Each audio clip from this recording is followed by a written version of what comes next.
여러분 2차 시 수업 시작하겠습니다. 앞에서 이제 우리가 섬유 의상에 적용된 서피스 디자인 좀 알아봤었고, 이제 건축, 인테리어, 실내, 실외에 접목된 서피스 디자인 한번 보고 있어요. 계속해서 요즘은 우리나라 인테리어들이 거의 뭐 세계 수준에서도 밀리지 않을 만큼 굉장히 잘 돼 있죠. 보면은 그 인테리어를 전공하는 학생들도 가르쳐 봤었는데, 어, 좀 안타까운 게 인테리어 건축하는 친구들이 서피스 디자인 쪽으로는 조금 약했었어요, 원래는. 근데 요즘은 보면 굉장히 일치월장할 만큼, 그리고 이렇게 좀 핫플레이스 같은데 인테리어 해놓은 걸 보면은 뭐 매해 좀 이렇게 유행하는 패턴의 인테리어는 있지만 굉장히 감각적이고, 그 디자이너의 그 뭐라 그럴까요? 그 역량이 잘 드러나는 작품 같은 인테리어를 여러분도 많이 보실 수 있으실 거예요. 단순한 벽면 처리를 넘어서서 이런 텍스처나, 그리고 어떤 패턴에 있어서나 색감에 있어서나 조화로운 호감도를 불러일으킬 수 있는 그런 디자인들, 거기에도 역시 이런 서피스 디자인이 응용이 되는 거죠. 벽면에 어떠한 느낌으로 변화를 주고 어떠한 텍스처를 넣어주고, 그럼으로 인해서 조금 더 그 공간이 돋보일 수 있게끔 만드는 게 바로 서피스 디자인의 효과인 거죠. 여기도 보면 그 되게 단조로워 보일 수 있는 그 실내 어떤 그 사무실 오피스 공간 같은 공간에 이런 인물, 그 도트 처리된 인물 표현이 된 이런 벽면 처리가 서피스 디자인이 된 거죠. 하나의 그 기하학적인 도형을 이용해서 패턴을 이루었는데, 그 패턴이 인물을 나타내고 그게 한쪽 벽면의 디자인이 됨으로 인해서 이게 바로 서피스 디자인이 된 거예요. 인테리어라고 생각하시면 되겠죠. 그래서 올 화이트여서 조금 재미가 없어 보일 수 있는 그런 부분에 되게 유니크한 재미를 가미해 주지 않았나 싶어요. 이거 역시 화이트 톤의 그 실내 내부 벽면인데, 이제 여기 보면 약간 이렇게 엠보 처리가 되어 있어서 분명히 만져보면 입체감이, 텍스처가 느껴지실 거예요. 그 느껴질 것 같은 느낌이 들죠, 여러분도.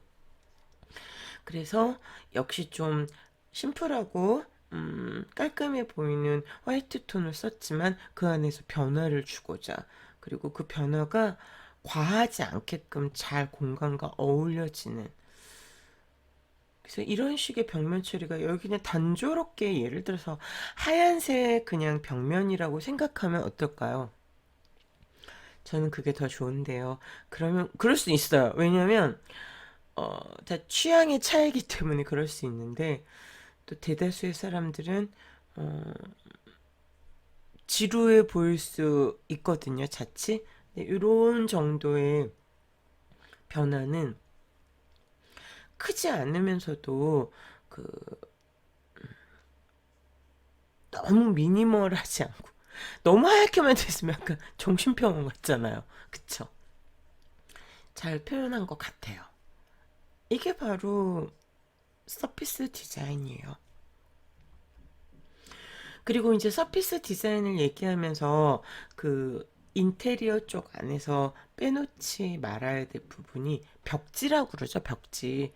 우리 이제 방이나 실내에 그 벽면을 한마디로 아름답게 포장해주는 벽지 부분인데, 벽지 텍스타일, 아니 서피스 디자인인데, 한국 사람들은, 우리나라 사람들은 좀 이렇게 벽지에 과감한 패턴이 들어간 거를 자칫 좀 힘들어하는 경향이 없지 않아 있어요. 왜냐면 사실 좀 저런 과감한 패턴이 들어가려면 공간도 좀 넓어야 되거든요. 그래서 천편일률적으로 좀 단색이 솔리드한 그런 처리가 많이 됐었죠. 그런 솔리드한 벽지를 사용했었고. 근데 요즘은 그래도 공간이 넓지 않더라도 어느 한 부분에 포인트 되는 부분을 저런 디자인이 잘 된 벽지를 선택하는 그런 유행의 흐름 추세를 타고 있어요. 근데 외국 같은 경우는 확실히 좀 이렇게 어, 성향이 좀 달라서 좋아하는 스타일의 성향들이 조금 달라요. 유럽 다르고 또 미주권 다르고. 그래서 보면은 과감한 좀 이런 서피스 디자인이 되어 있는 벽지를 많이 선택하곤 하죠. 그리고 실제로 벽지도 보면 종이의 어떤 텍스처감이 다 다른 거 아시죠? 굉장히 두께감 있으면서도 겉에 만졌을 때 오톨토톨하고, 그다음 엠보 처리도 되어 있고, 이렇게 뭐 평면적이지만 않은 벽지 상태들이 많거든요. 그러니까 잘된 텍스처와 패턴이 완벽하게 조화를 이루는 벽지는 말 그대로 잘된 서피스 디자인이라고 말할 수 있죠. 그래서 공간을 조금 더 입체적이게 보일 수도 있고 공간감을 가져올 수도 있는 게 바로 또 이 벽지인 것 같아요. 그래서 실제로 우리나라 벽지 회사로도 디자이너들이 많이 가요. 무슨 대동벽지, 무슨 제일벽지 되게 유명한 벽지들이 많잖아요. 그리고 외국의 그 유럽권 쪽에서 디자이너들이 그 만들어낸 벽지는 굉장히 고가의 우리나라에 수입돼서 판매되기도 하거든요.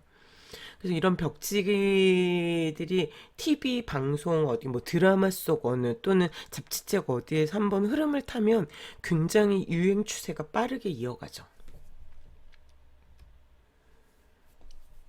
뭐 이런 식의 벽지, 가구와 벽지가 잘 조화된 걸 보실 수 있으실 거예요. 여러분은 좀 어떠신가요? 여러분 집에 여러분이 디자인할 수 있는 권한이 없죠. 경제권이 없기 때문에 어머님, 아버님의 취향으로 디자인이 되어 있지 않을까 싶어요. 음, 저는 한동안 좀 이런 음, 패턴이 되어 있는 벽지에 꽂혔다가 요즘은 그냥 텍스처 정도만 느낄 수 있는 그 모노톤으로 집을 좀 바꿔봤는데요. 장단점은 있는 것 같아요. 처음에 해놨을 때 굉장히 좀 변화롭고 다채롭기 때문에 좀 재밌는 공간이 되지만 약간 좀 질리는 경향도 없지 않아 있거든요. 그래서 우리나라 사람들이 부분적으로 한쪽 벽에만 많이 사용을 하곤 하죠. 그래서 근데 주로 이제 카페나 이런 데 가면 뭐 이런 곳들이 예를 들어 있으면 이게 바로 포토존이 될 수 있겠죠. 그래서 그냥 굉장히 그 솔리드한 표면 처리가 되어 있는 벽면보다는 아무래도 내가 뭐 그 장소를 카페나 음식점을 매일 가는 게 아니잖아요. 그러니까 가끔 한 번씩 들려도 새롭고 좀 집안의 분위기와는 다르기 때문에, 그리고 이곳에서 사진이 찍으면 잘 나오기도 하고, 그래서 어, 카페 같은 경우는 컨셉에 맞게, 고객의 컨셉에 맞게 어, 이런 잘된 서피스 디자인이 잘 된 벽지나 인테리어를 어, 표현해 놓죠. 다음은 가구를 한번 보실게요. 가구에도 서피스 디자인이란 결국 형체가 있는 표면의 모든 부분, 그 부분의 표면 패턴이나 텍스처를 디자인하는 것이라니까 당연히 가구도 적용이 되겠죠. 그렇게 하면 여러분이 제일 먼저 떠올리는 가구가 있지 않을까 싶어요. 저는 있거든요. 뭘까요? 기억나는 사람 손 들어보세요. 알렉산드로 맨디니 할아버지. 저는 그렇게 부르거든요. 알렉산드로 맨디니 디자이너의 프루스트 의자예요. 몇 년 전에 그 DDP에서 되게 장시간 이 알렉산드로 맨디니 디자인 작품전을 했었어요. 여러분이 그때는 제 생각에는 고등학교 한 1학년 정도가 되지 고등학생이나 중학생이었을 것 같네요. 한 4년 전이었던 것 같아요. 4년 전? 4, 5년 전. 중고등학생이었겠죠? 못 봤을 가능성인데, 어린 친구들이나 청소년들도 굉장히 관람을 많이 하러 왔었는데, 본 친구들도 있을 거예요. 이 알렉산드로 맨디니의 프루스트 의자는 굉장히 유명하죠. 어, 저 다채로운 색감과 패턴, 어, 현대에 와서도 질리지 않는 1978년에 디자인한 의자들이에요. 78년이니까 지금 거의 40년, 40년이 훨씬 넘어 50년 가까이 되는 그런 의자인데, 물론 그 작품적인 걸로 더 인정을 받긴 하지만 일반 가정집엔 가져다 놓으면 글쎄요, 포인트가 될 수도 있을까 싶지만, 어쨌든 그 평범한 가구에 저런 디자인을 했다는 거가 되게 파격적이고, 음, 그 시대부터 시작해서 지금까지도 어, 이슈가 됐었던 디자인이었죠. 그래서 가구에도 이런 디자인과 패턴이 적용될 수 있다는 거. 굉장히 노멀한 가구들만 우리는 머리에 떠올리잖아요. 그리고 이렇게 현대에는 또 이렇게 플라스틱 의자긴 한데, 그 의자에도 저렇게 디자인이 접목되는 거. 우리가 주로 생각하는 원목의 가구들만 있는 건 아니잖아요. 근데 원목의 가구들에서도 이 서피스 디자인 적용될 수 있어요. 여기 보면 그냥 양각의 어떤 조각된 형태만으로도 이렇게 만졌을 때 텍스처가 느껴지고 이것 자체가 패턴이 되잖아요. 기하학적인 모양들이. 이게 바로 꼭 저렇게 화려한 문양들만 들어간다고 해서 그것이 서피스 디자인은 아니라는 거예요. 이것 자체도 서피스 디자인이 될 수 있다는 거죠. 우리나라 정서상은 약간 좀 이런 형태의 디자인들, 원목 형태의 가구가 많죠. 화려한 가구보다는. 그러지 않나요? 예전에 요즘에는 드레스룸이라는 게 아파트에 방 하나, 꼭 굳이 드레스룸이 없다고 하더라도 여유의 방 하나에다 드레스룸을 꾸미는 경우가 많아서, 북박이장이나 그 기능적인 시스템 행거들이 잘 되어 있는 북박이 시스템 가구들을 많이 쓰는데, 요새는 꼭 우리나라에는 장롱과 엄마의 화장대, 뭐 이런 서랍장, 이런 것들이 참 많이 집안 내에 배치돼 있었죠. 그런 거 보면 주로 원목 형태, 오래 써도 질리지 않는, 되게 좀 무난한 거, 아주 튀는 거를 싫어하는 민족인 것 같다라는 생각이 들어요. 한국 사람들은. 그런데 거슬러 올라가 보면 우리나라 사람들은 굉장히 다채롭고 다양하고 화려한 민족이었으면 분명해요. 옛날에 진짜 조선시대만 가봐도 화초장, 장에 예쁜 그림이 그려져 있고, 자개장이라고 해서 아주 진짜 장인의 정성이 들어간 그런 것들이 다 표현이 됐었죠. 근데 이렇게 좀 생활 자체가 바뀌면서부터 가구 자체의 변화는 우리나라에서 굉장히 좀 어, 평범해지고 노멀해진 것 같아요. 그리고 메인 가구들이 좀 이렇게 아까 말한 것처럼 시스템 가구들로 바뀌면서 전체적인 집의 조화 균형을 이루는, 너무 화려한 것보다는 그렇게 변해가고 있지 않나 싶어요.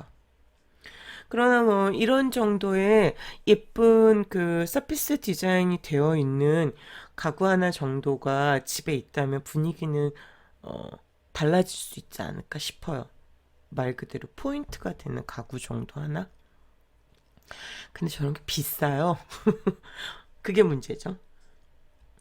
그리고 이렇게 같은 시리즈긴 한데 원목 가구에 사람의 그 취향은 굉장히 다양하기 때문에, 난 너무 그 원목이 심심해, 지루해.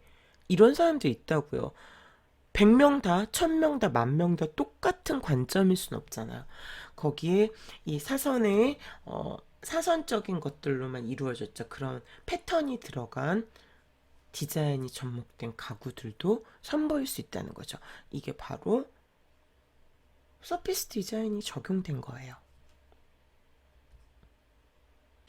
다음은 이번 차시 이제 마지막으로 보실 게 제품 부분인데요. 어떻게 이렇게 계속 연결지어서 맨디니의 이야기가 나오네요. 그 맨디니 할아버지 알렉산드로 맨디니는 그 현존하는 디자이너 제품 시각 뭐 가구 우리나라는 이렇게 분류가 딱 정확하게 돼 있잖아요. 시각 디자이너, 영상 디자이너, 가구 디자이너, 인테리어 디자이너, 웹 디자이너, 제품 디자이너. 근데 외국은 그 경계들이 없이 인테리어 했던 디자이너가 도시 디자인도 할 수도 있고 환경 디자인도 하고 영상 디자인도 하고 앱 디자인도 하고 굉장히 넘나드는 폭이 크다는 거죠. 이 알렉산드로 맨디니도 가구, 제품, 시각 다 해당이 돼요.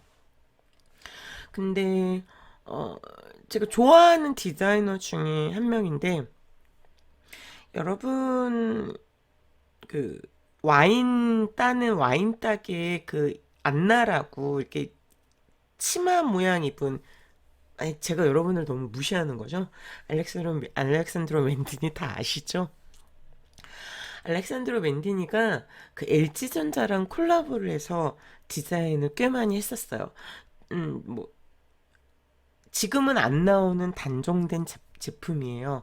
근데 그 전자제품 같은 경우에도 시리즈별로 디자인이 약간씩 다른 거 아시죠? 똑같은 디오스인데 요번 시리즈에 나온 건 디오스 뭐 A, 그 다음엔 디오스 B, 디오스 C 뭐 이런 식으로 해서 그 디자인과 테마와 컨셉이 다 다르다는 거죠.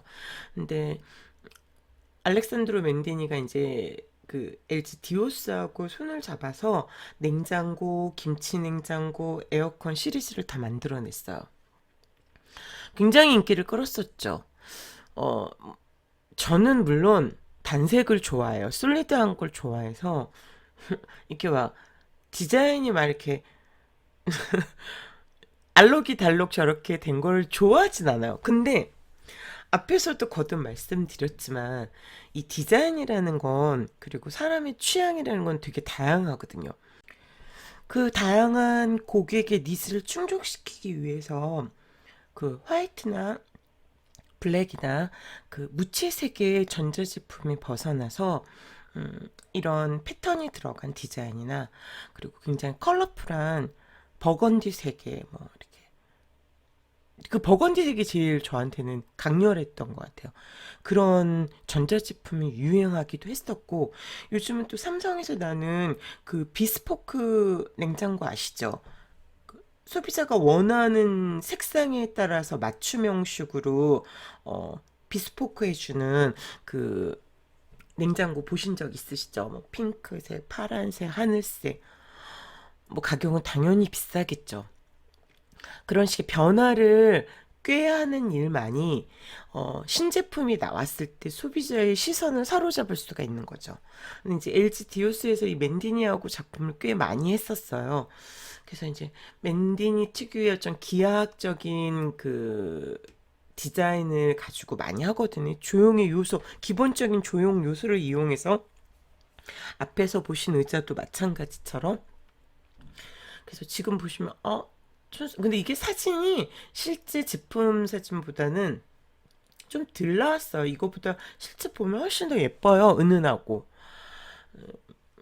이런 맨디 작품이기도 하죠. 어떻게 보면. 그래서 양문형 냉장고, 뭐 오븐, 그 다음에 앞에선 김치 냉장고, 그리고 이렇게 색깔 톤도 핑크빛이 들어간 것도 있지만 이렇게 실버 톤의 요 패턴이겠죠? 요거. 그리고 이렇게 라인들이 접목되어 있는 이것도 다 맨디니의 작품이라고 보시면 됩니다. 이게 서페이스 디자인이 접목된 거죠. 기하학적인. 그리고 아이콘을 사용했어요. 자연에서 느껴지는 것들을. 집에, 글쎄요, 여러분 집에 이 제품들이 있으실 거예요. 그래서 이렇게 실제로 보면 이런 자연을 형상화한 나뭇잎도 보이고 나비도 보이시죠? 그런 아이콘을 전면 패턴화 시켜서 만든 그런 디자인을 보실 수 있으세요.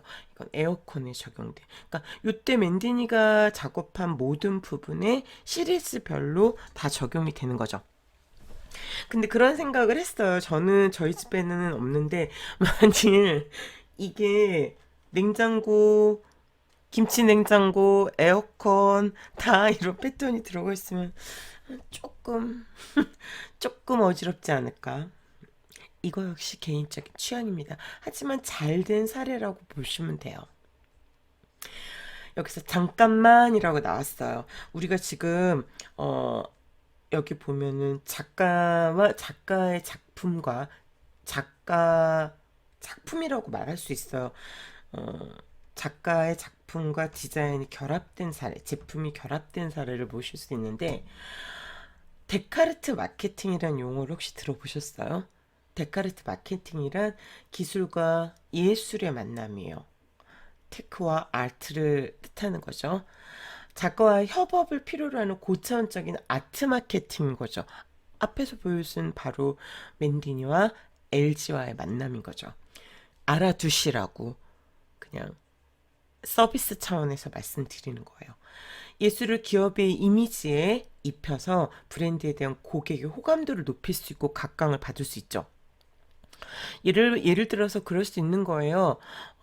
되게 많이 그렇게 팝아트의 거장 작품들도 많이 적용됐고, 아직도 시대를 넘나들어서 피카소의 작품은 많이들 사용돼서 옛날에 그 피카소의 황금 분화를 응용한 에어컨도 있었어요. 정사각형 벽걸이 에어컨에.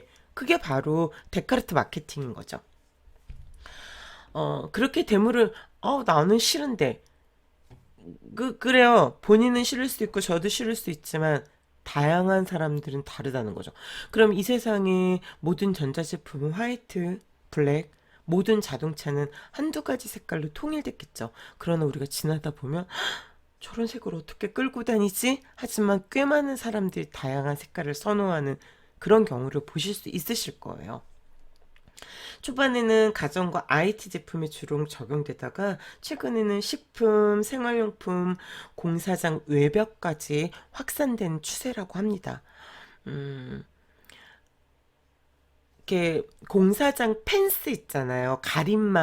가림막에도 작가의 작품이 표현되는 경우도 있어요. 넓은 의미로는 아트 마케팅에 포함되지만 차가운 제품과 서비스의 부드러운, 그러니까 굉장히 기계적인 차가운 느낌이라는 거죠. 제품은 거기에 감성, 아트의 감성, 부드러움을 입혀 시작된 것이 아트 마케팅과의 차이점으로 작용했다고 해요. 데카르트 마케팅은 아티스트와 협업을 통해 예술 작품을 어떻게 제품에 녹여냈을지 대중의 궁금증을 유발시키죠.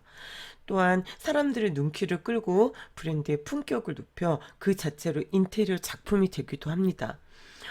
음, 특히 맨디니 같은 경우는 현존하는 디자이너 중에 제품화시켜서 작품을 제품화시켜서 보편시킨 사람 중에 한 명이거든요. 아까 말씀드린 대로 그 와인 따개라든가 그다음에 스탠드 있어요. 그건 저도 사고 싶은데 손주를 위해서 만든 스탠드라고 해요. 그런 것들이 가격이 좀 4, 50만 원 돼서 비싸서 못 사는 건데 네. 그런 걸 하나 갖다 놓으면 그거 자체가 디자인이 된다는 거죠. 내 공간이 인테리어 디자인. 이해되셨어요? 그래서 어, 아트와 기술의 만남, 데카르트 마케팅이라는 용어 정도는 상식적으로 알고 계시길 바랄게요. 지금 보시는 게 이 데카르트 마케팅의 하나로 그 세계 그 명품차 중에 하나인 BMW가 앤디 워홀 들어보셨죠? 데이비드 호크니, 프랭크 스텔라, 시저 맨크리와 협업을 해서 이렇게 슈퍼카, 아트카를 만들었어요. 아, 네, 뭐 그 차를 컬렉터들 있잖아요. 슈퍼카 그 수집하는 사람들이 있어요. 그런 사람들한테는 굉장히 구미를 당기는 거죠. 예술가의 작품을 산 듯한 느낌일 테니까. 당연히 이벤트성으로 뭐 그 작가의 아트가 들어간 거를 다량 생산해낼 수는 없잖아요. 가격은 그만큼 그 기존의 슈퍼가 가격보다 훨씬 더하기 때문에 그냥 프로모션 이벤트적으로 만들어낸 건데 이게 바로 데카르트 마케팅이에요. 그리고 또 맨디니 작품이 가장 많이 그 아트와 협업이 된 거긴 한데 이거는 그 데카르트 마케팅이면서도 서피스 디자인이죠. 그 또 이거 역시 글로벌 브랜드 스와치 알죠? 시계를 만들어내는 스와치와 맨디니가 협업을 해서 자신의 그 뭐라 그럴까요? 시그니처 컬러 그다음에 패턴들을 가지고 이렇게 시계 디자인을 했어요. 이것도 서피스 디자인이죠.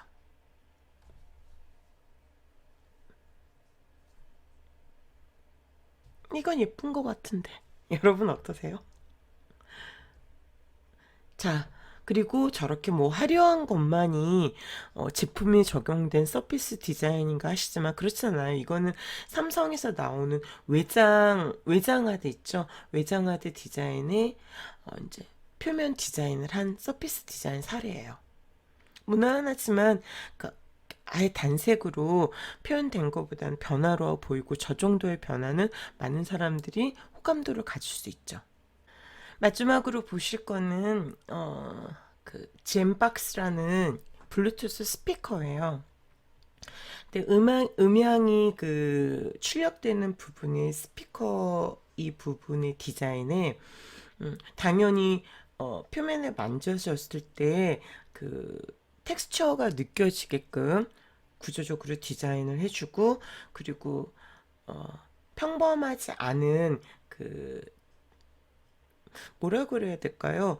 되게 이렇게 이게 많이 이런 굴곡과 디자인이 없이 디자인이 되어 있다면 눈에 띄지 않았을 거라고 보여요. 근데 아주 단순하지만 디자인이 적용되고 그것들이 패턴화를 이룸에 따라서 다채로워 보이긴 하잖아요.